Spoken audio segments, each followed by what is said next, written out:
ರಕ್ಷಿಸೋ ಶ್ರೀ ಗುರು ಬಸವ ರಕ್ಷಿಸೋ ಶರಣೋ ಶರಣ.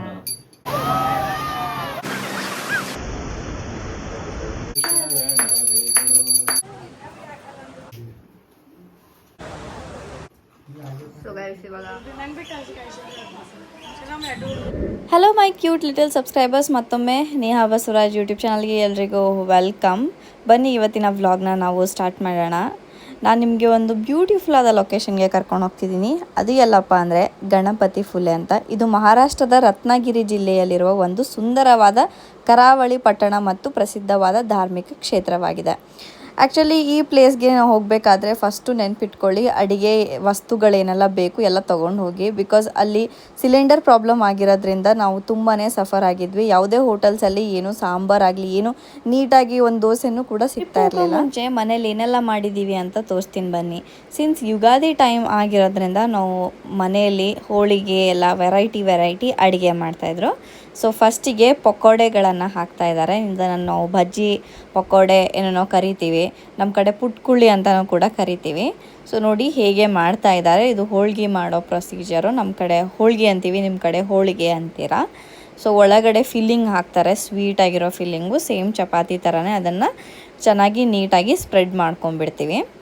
ಆ್ಯಂಡ್ ನೋಡಿ ನಮ್ಮಮ್ಮ ಎಷ್ಟು ನೀಟಾಗಿ ಮಾಡ್ತಾ ಇದ್ದಾರೆ ಅಂತ. ಒಂದು ಕಡೆ ಪಕೋಡೆ ಮಾಡ್ತಿದ್ದಾರೆ, ಇನ್ನೊಂದು ಕಡೆ ಹೋಳಿಗೆ ಮಾಡ್ತಾ ಇದ್ದಾರೆ.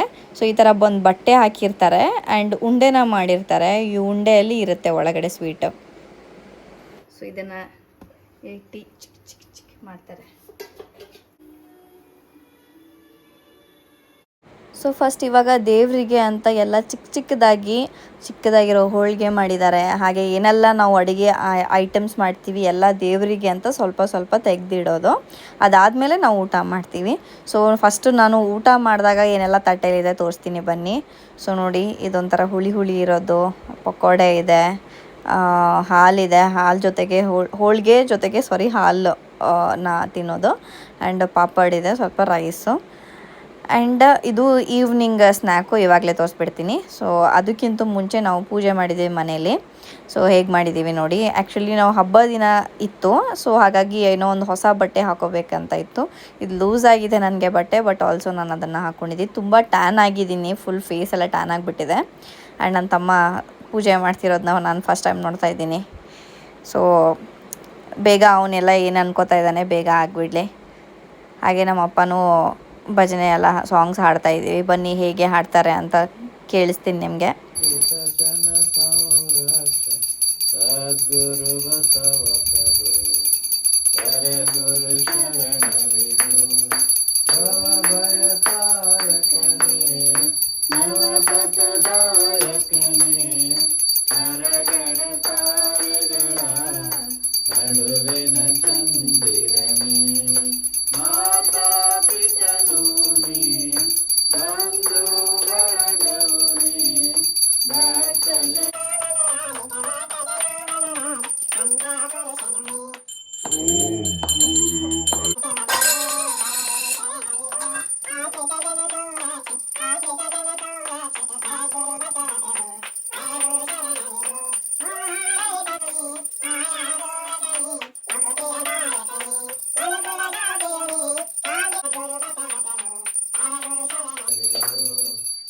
ಬಸವರಾಜ ಭಕ್ತ ಜನ ಸುರಭೋಜ, ಜಯತು ಮಹಾಕಾರಣಿಕ ಪರಶಿವನ ಗಣತೇಜ, ಜಯತು ಕರುಣಾ ಸಿಂಧು ಭಜಕ ಜನ ಬಂಧು, ಜಯ ಇಷ್ಟದಾಯಕ ರಕ್ಷಿಸೋ ಶ್ರೀ ಗುರು ಬಸವ ರಕ್ಷಿಸೋ, ಶ್ರೀ ಗುರು ಬಸವ ರಕ್ಷಿಸೋ, ಶ್ರೀ ಗುರು ಬಸವ. ಜೈ ಗುರು ಬಸವೇಶ್ವರ ಮಹಾದೇವ್, विश्व गुरु बसवेश्वर महात्मा की जय, सकल शरण संतों की जय, शरणो शरण. ಸೊ ಮನೆಯಲ್ಲೆಲ್ಲ ಪೂಜೆ ಮುಗಿಸ್ಕೊಂಡು ಗೈಸ್ ಇವಾಗ ಬನ್ನಿ ವಾಪಸ್ ನಾನು ನಿಮಗೆ ಗಣಪತಿ ಫುಲೆಗೆ ಕರ್ಕೊಂಡು ಹೋಗ್ತೀನಿ. ಇಲ್ಲಿರುವ ಗಣಪತಿ ವಿಗ್ರಹವು ಸ್ವಯಂಭೂ ಅಂತಂದರೆ ತಾನಾಗೆ ಉದ್ಭವಿಸಿರುವುದು ಎಂದು ನಂಬ್ತಾರೆ. ಗಣಪತಿಯು ಸುಮಾರು 400 ವರ್ಷಗಳಷ್ಟು ಹಳೆಯದಾದ ಬಿಳಿ ಮರಳಿನಿಂದ ಉಂಟಾದ ವಿಗ್ರಹವಾಗಿದೆ. ಭಾರತದ ಬಹುತೇಕ ದೇವಾಲಯಗಳಲ್ಲಿ ವಿಗ್ರಹಗಳು ಪೂರ್ವಕ್ಕೆ ಮುಖ ಮಾಡಿರುತ್ತದೆ, ಆದರೆ ಇಲ್ಲಿ ಗಣಪತಿಯು ಪಶ್ಚಿಮ ದಿಕ್ಕಿಗೆ ಮುಖ ಮಾಡಿದೆ. ಆದ್ದರಿಂದ ಇದನ್ನು ಪಶ್ಚಿಮ ದ್ವಾರ ದೇವತೆ ಎಂದು ಕರೆಯಲಾಗುತ್ತದೆ. ಸೊ ಗೈಸ್ ಇವಾಗ ನಾವು ಊಟ ಮಾಡೋಕ್ಕೆ ಅಂತ ಬಂದಿದ್ದೀವಿ, ಬಟ್ ನಮಗೆ ಏನೂ ಸಿಕ್ಕಿಲ್ಲ. ಲೈಕ್ ಪ್ರಾಪರ್ ಆಗಿರೋವಂಥ ಫುಡ್ ಸಿಕ್ಕಿಲ್ಲ. ಸ್ನ್ಯಾಕ್ ಐಟಮ್ಸ್ ಇತ್ತು, ಎಲ್ಲದಕ್ಕೂ ಬ್ರೆಡ್ ಇರುತ್ತೆ ಗೈಸ್. ಬ್ರೆಡ್ಡು ಇಲ್ಲ ಸ್ವಲ್ಪ ಖಾರ ಐಟಮು ಏನೋ ತಿಂದ್ವಿ. ಸ್ವಲ್ಪ ಉಪ್ಪಿಟ್ಟು ಚೆನ್ನಾಗಿತ್ತು, ನಾಟ್ ಬ್ಯಾಡ್. ಅದ್ರ ಜೊತೆಗೆ ಕರ್ಡ್, ನೀವು ಎಲ್ಲೇ ರೆಸ್ಟೋರೆಂಟ್ಗೆ ಹೋದರೆ ಕರ್ಡ್ ತೊಗೊಳ್ಳಿ ಬೆಸ್ಟ್ ಗೈಸ್, ಬಿಕಾಸ್ ಅದಕ್ಕೆ ಸಿಲಿಂಡರ್ ಅವಶ್ಯಕತೆ ಇರಲ್ಲ. ಸೊ ಕರ್ಡ್ ಜೊತೆಗೆ ಮಿಕ್ಸ್ ಮಾಡಿಕೊಂಡು ನಾನು ಹೆಂಗೋ ತಿಂದ್ಬಿಟ್ಟೆ. ಆ್ಯಂಡ್ ಇವಾಗ ಬಿಲ್ಲಿಂಗ್ ಟೈಮು. ಸೊ ಏನೆಲ್ಲ ತೊಗೊಂಡಿದ್ದೀವಿ ಏನೆಲ್ಲ ಮಾಡಿದ್ದೀವಿ ಅಂತ ಬಿಲ್ ಮಾಡ್ತಾ ಇದ್ದಾರೆ ನಿಂತ್ಕೊಂಡು. ಬನ್ನಿ ಗೈಸ್ ಹೊರಗಡೆ ಕರ್ಕೊಂಡು ಹೋಗ್ತೀನಿ ನಿಮಗೆ. ನೋಡಿ ಎಷ್ಟು ತಂಪಾಗಿದೆ, ದೊಡ್ಡದಾಗಿರೋ ಮರ ಇದೆ. ಸೊ ಇಲ್ಲೇ ಇದ್ರ ಕೆಳಗಡೆ ಎಲ್ಲಾದರೂ ಮಲ್ಕೊಂಡ್ಬಿಡೋಣ ಅಂತ ಅನ್ನಿಸ್ತಾ ಇದೆ. ಯಾಕಂದರೆ ನನಗೆ ಒಂದು ಬಾಡಿ ಒಂಥರ ವೀಕ್ನೆಸ್ ತೋರಿಸ್ತಾ ಇತ್ತು ನನಗೆ. ಇಲ್ಲಿ ಏನು ಎಂಟರ್ ಆಗ್ತಿದ್ದೆ ಅಲ್ಲ, ಅದೇ ಟೈಮಲ್ಲಿ ಆ್ಯಕ್ಚುಲಿ ನನ್ನ ಕಾಲಿಗೂ ಆಲ್ರೆಡಿ ಪ್ರಾಬ್ಲಮ್ ಇತ್ತು, ಬಿಕಾಸ್ ತುಂಬಾ ನಡ್ಕೊಂಡು ಬಂದಿದ್ವಿ. ಯಾಕಂದರೆ ಅಲ್ಲಿ ಟ್ರಾಫಿಕ್ ಇರೋದ್ರಿಂದ ಫುಲ್ಲು ರೋಡ್ ಮೇನ್ ಬ್ಲಾಕಲ್ಲಿ ಬಸ್ ಪಾರ್ಕ್ ಇತ್ತು, ಅಲ್ಲಿಂದ ನಡ್ಕೊಂಡು ಬಂದ್ವಿ. ಗೊತ್ತಿಲ್ಲ ಯಾಕೆ ತುಂಬ ಬಿಸಿಲಿರೋದ್ರಿಂದ ನನಗೆ ಒಂಥರ ಆಗಿಬಿಟ್ಟು ಜ್ವರ ಬರೋಕ್ಕೆ ಸ್ಟಾರ್ಟ್ ಆಯಿತು. ಆ್ಯಕ್ಚುಲಿ ಜ್ವರ ಬಂದಿದ್ದು ಗೊತ್ತಾಗಿಲ್ಲ.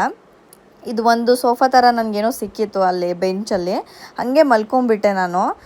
ಐ ಥಿಂಕ್ ಒಂದು 3-4 ಅವರ್ಸ್ ನಾನು ಇಲ್ಲೇ ಮಲ್ಕೊಂಡಿದ್ದೀನಿ. ಆ್ಯಂಡ್ ನಮ್ಮಮ್ಮ ನನ್ನ ಮೊಬೈಲ್ ತೊಗೊಂಡು ಇದೆಲ್ಲ ಕ್ಯಾಪ್ಚರ್ ಮಾಡಿದ್ರು, ಎಲ್ಲ ಗೇಮ್ಸ್ ಆಡಿದ್ರು, ಎಲ್ಲ ಎಂಜಾಯ್ ಮಾಡಿದ್ರು ಸಖತ್ತಾಗಿ.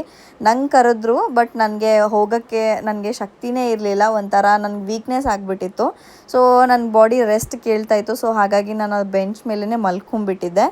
ಆ್ಯಂಡ್ ಗೊತ್ತಿಲ್ಲ, ಸ್ವಲ್ಪ ಹೊತ್ತು ಆದಮೇಲೆ ಅಲ್ಲಿ ಬಿಸಿಲು ಬಂದ್ರೂ ನಾನು ಹೇಳೋಕ್ಕೂ ಶಕ್ತಿ ಇರಲಿಲ್ಲ, ಹಾಗೆ ಮಲ್ಕೊಂಡ್ಬಿಟ್ಟೆ. ಆಫ್ಟರ್ 3 ಅವರ್ಸ್ ನಾನು ಮಲ್ಕೊಂಡಾದ್ಮೇಲೆ ಸ್ವಲ್ಪ ಸರಿ ಹೋಯಿತು.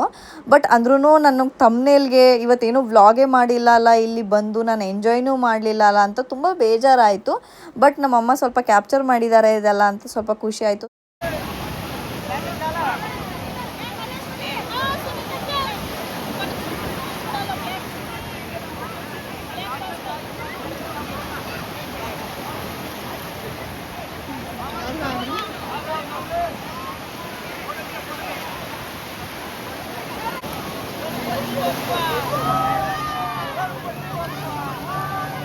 ಗೈಸ್ ಆ ಡ್ರ್ಯಾಗನ್ ಮೇಲೆ ನಮ್ಮಪ್ಪ ಎಲ್ಲರೂ ಕೂತ್ಕೊಂಡು ಹೋಗ್ತಾ ಇದ್ದಾರೆ ನೋಡಿ. ತುಂಬ ಸಿಕ್ಕಾಪಟ್ಟೆ ಎಂಜಾಯ್ ಮಾಡಿದ್ರು. ನಾನು ಎದ್ದಾದ್ಮೇಲೆ ನಾನು ಇದೆಲ್ಲ ಫೋಟೋಸು ವೀಡಿಯೋಸ್ ನೋಡಿಬಿಟ್ಟು ನನಗೆ ತುಂಬಾ ಖುಷಿ ಆಯಿತು. ಎಲ್ಲರೂ ಎಷ್ಟು ಎಂಜಾಯ್ ಮಾಡಿದ್ದಾರೆ ಚಿಕ್ಕ ಮಕ್ಳ ಥರ ಅಂತ. ಆಮೇಲೆ ನನಗೂ ರಿಯಲೈಸ್ ಆಯಿತು ನಾನೇ ಆಡಿಲ್ಲ ಅಲ್ಲ ಅಂತ. ಆಮೇಲೆ ಮನೆಗೆ ಬಂದಮೇಲೆ ಅನ್ನಿಸ್ತು.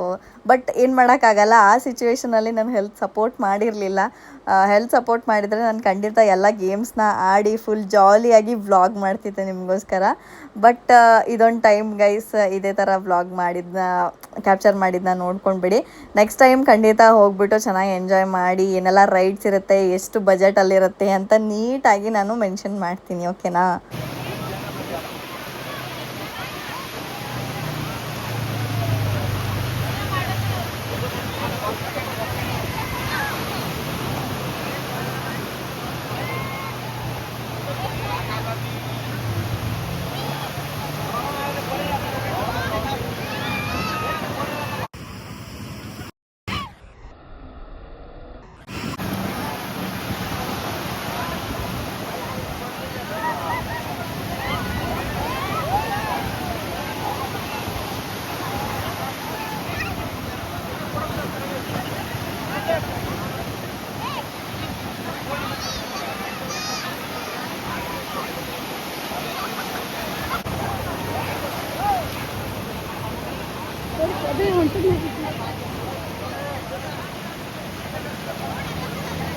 व्यक्तींना नसल्यामुळे कृपया समुद्र स्नानास जाऊ नका.